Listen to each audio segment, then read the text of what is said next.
So let's start with the agenda. In this info session, we will do a walkthrough of some of the most common questions that you send to our support team. And today it's the top 10 questions or the topics around those questions. And we'll cover a mix of areas of topics such as how you manage replacers if someone is, for example, going on like a holiday leave. And also tips for using ExFlow Web and how to understand and handle common action or warning messages as well. And the goal today is that you get a clear insight, get some practical guidance and some helpful tips that you can use right away. And of course, whenever you need support or want to explore what is possible in more detail, please don't hesitate to contact your support team. They're always ready to help you and find the best solution for you. So with that said, let's get started. Number one is if you're in need of a new license key. So once in a while, or about once per year, you may see a message in Business Central saying that the license key is about to expire, along with a countdown, such as on the screen, of how many days that are left. So when this message appears, it's time to contact your support team, and they will help you to get a new license key. And once you receive the new key, you will activate it directly in Business Central, and you search for ExFlow license activation and just copy paste the key there to activate it. And we are actively working on a smoother solution for this, a much more improved solution for handling the license keys in the future. But for now, this is the process to follow. Number two is if you want to highlight rejected and overdue documents. So it's possible to get a better overview of highlighted or to highlight rejected and overdue documents in approval status. So if you want a quick visual cue for spotting those documents, then there's a simple setting in ExFlow Setup that you can activate. And what happens then is that you highlight the lines in approval status red. So here's how to enable it. You go to ExFlow Setup, and then you scroll down to escalation, as you see on the screen. And then on the right, you have the setting called highlight rejected and overdue documents. So you enable it here. And then under that, it says number of overdue days before highlight. And here you enter a number. So for example, if you enter 0, it means the line will turn red on the due date. And this is what it looks like when you enable this setting, and if you have documents that are either rejected or are overdue. And this makes it, of course, so much easier to quickly identify any documents that you might need to move your attention to right away. And then we have settings regarding minimum number of approvers. So in some cases, you might have internal requirements that say a document must be approved by at least a certain number of approvers. And with the setting of minimum number of approvers, this is a way for you to control that you don't miss out on this. So it supports your internal control, and it might be that you need 1 or 2 or 3 or more, depending on like amount limits or document types or internal policies. So this setting you can set in 3 different places. So I want to make sure that you understand the different places today. The first one, so if you go to ExFlow Setup, then you have under document creation checks, you have check minimum number of approvers.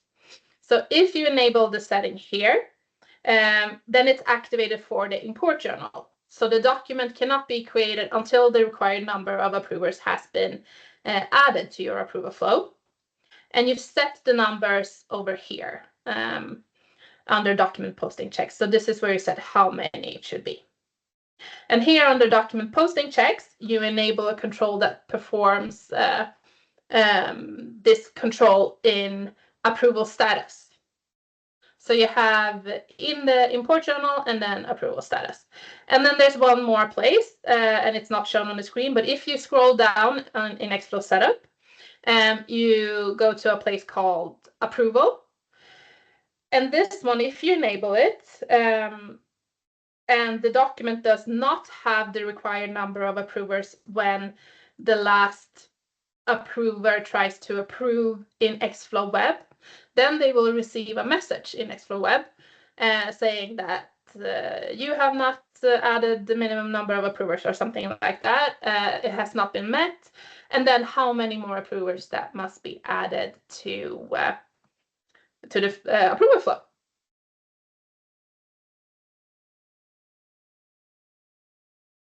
And then number 4, we have how to add replacers in Business Central and Approval Web. For example, now as we approach the holiday season or other busy times during the year, then it's common to wonder how to ensure your approvals continue smoothly, even if someone is out of the office for the holidays or something like that. So with these settings, it's easy to set up a replacer who can approve on your behalf or other approvers' behalf when they're gone. So you can do this in 2 places. One place is in Business Central, and there you can, depending on your setting in Business Central, add replacers on others. But then your approvers can also add their own replacements or replacers directly online in the Approval Web. There's also a report called ExFlow User Replacements. I will talk about it shortly as well in a different slide, but this report gives you a complete overview of which users have set up replacers and who their replacers are and the dates and the periods for each replacement.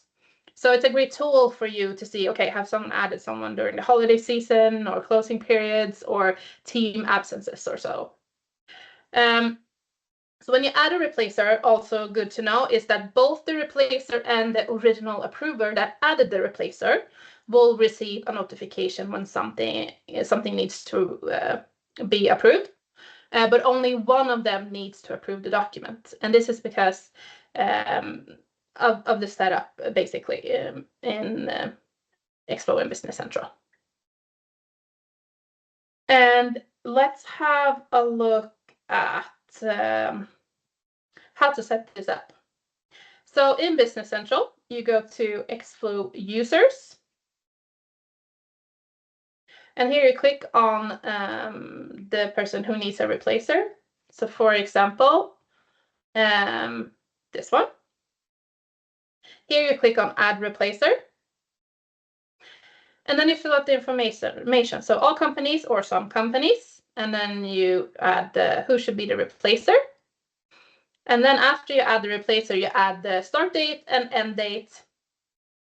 And then click on Add Replacer. So that's how easy you add it in Business Central.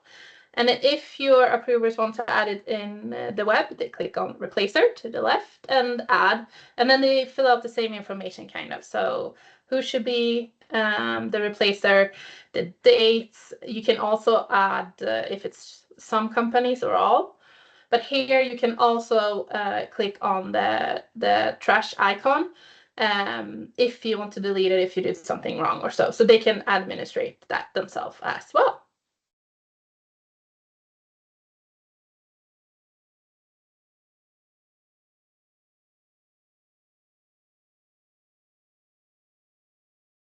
And then let's have a look at managing replacers during staff changes.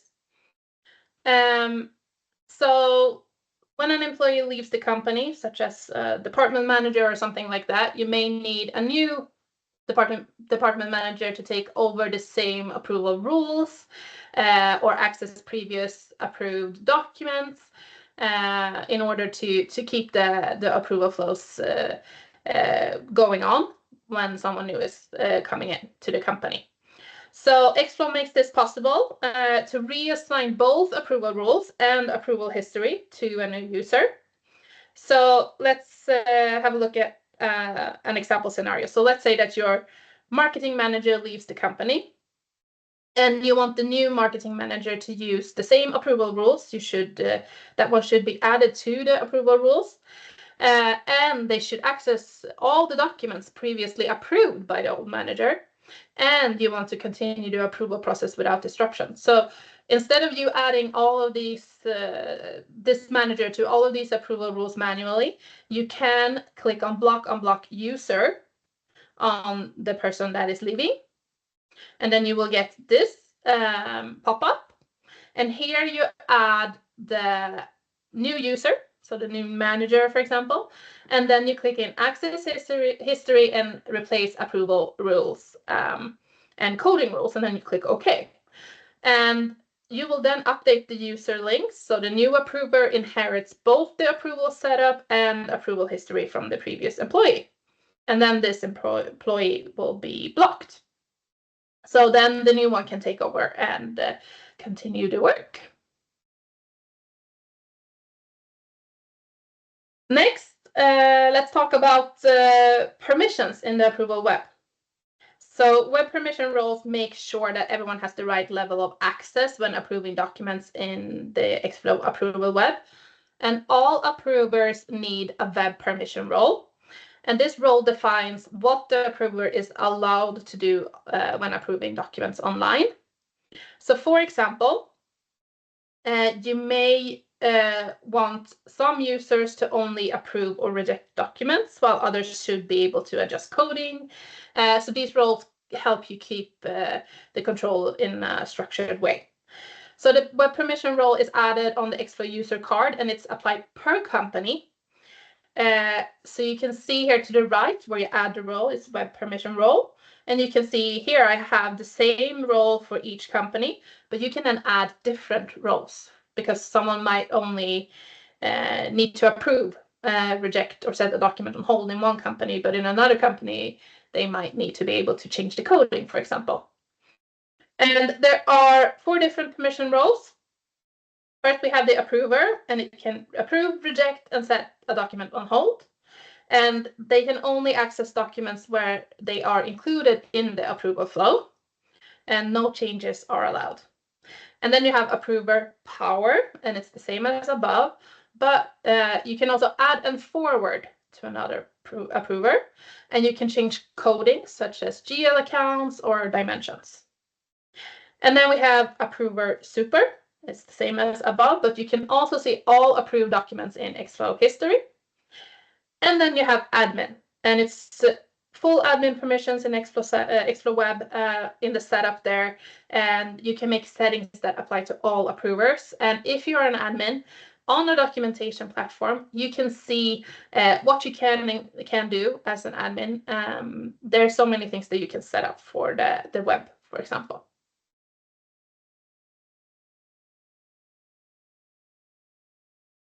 And then number 7 is about our ExFlow reports.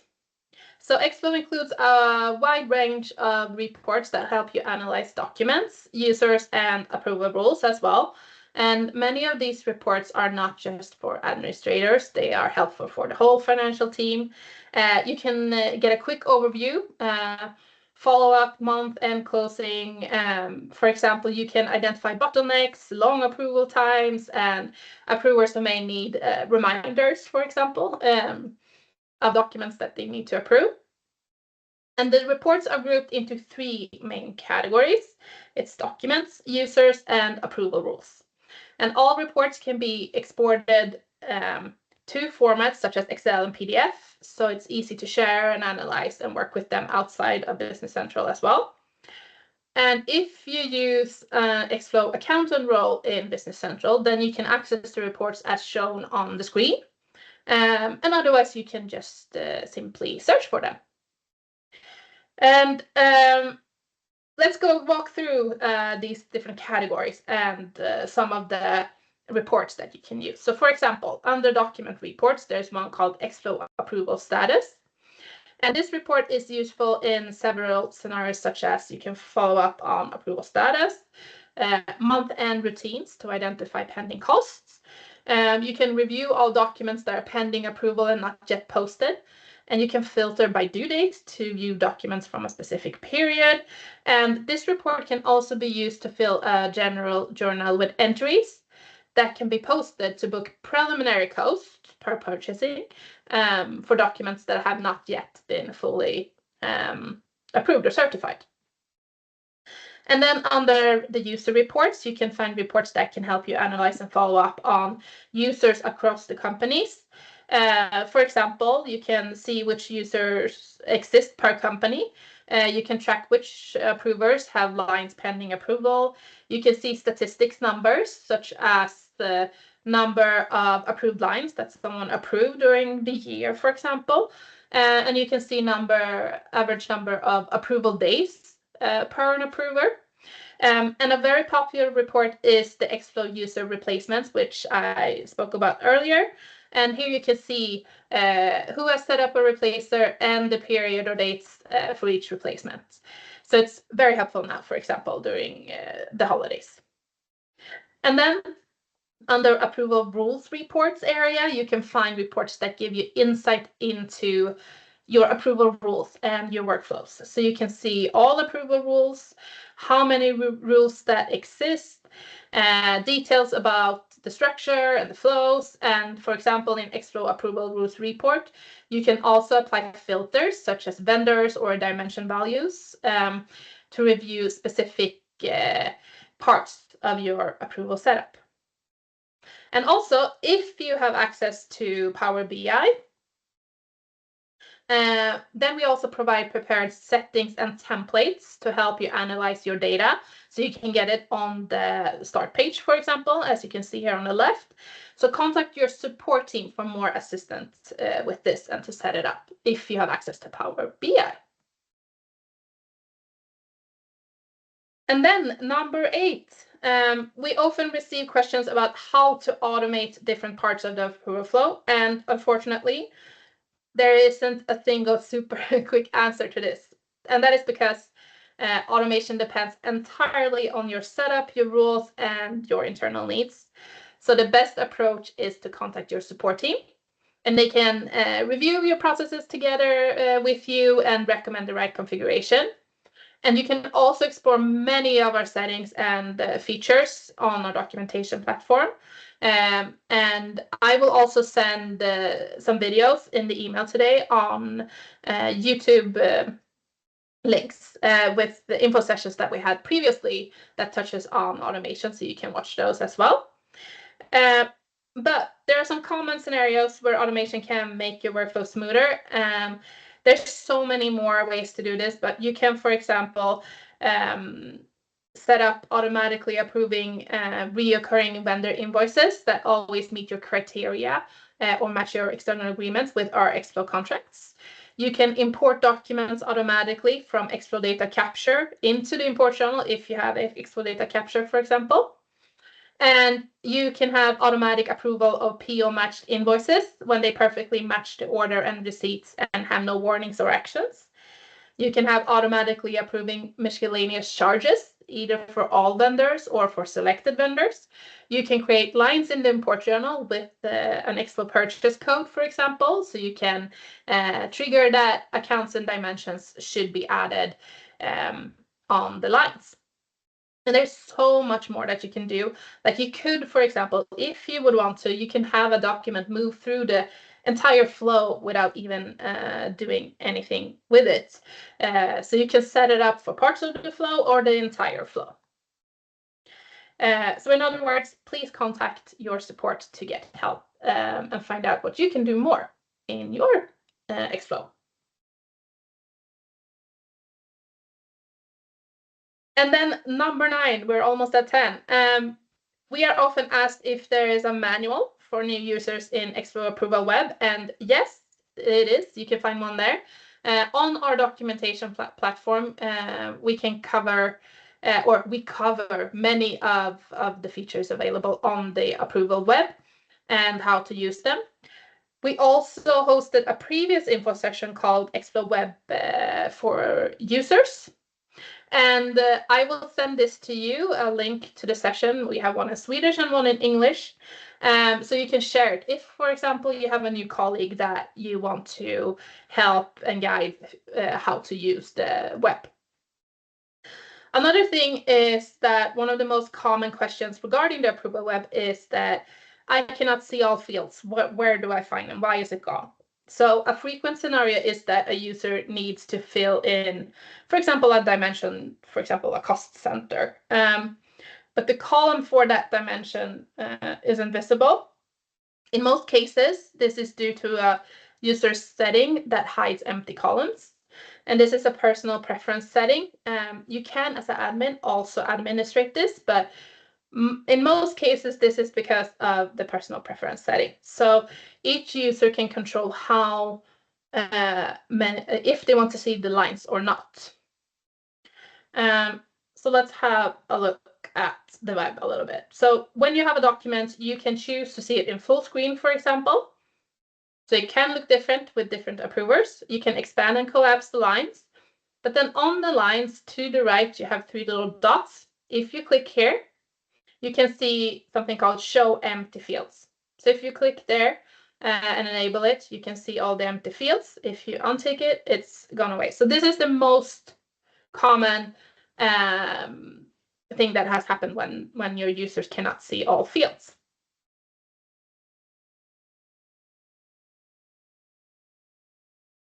And then number 10, the last topic.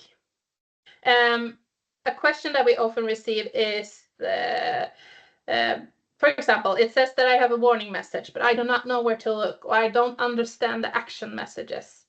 And when this happens, you go to the panel in the import journal called the fact box. Let's see, there we have it. So when you're in the import journal, you have the fact box on the right. And there you have warning messages. And next to the little warning messages text, you can see a little arrow. And if you click there, you get this pop-down menu that you can see on the left here on the screen. And if you click there and accept all warnings, then you will be able to create the document. And here you also see the warning message. So if it says in the action message up here on the left, then you go to the right in the fact box and you can see the warning message, and then you accept it, and then you can create the document.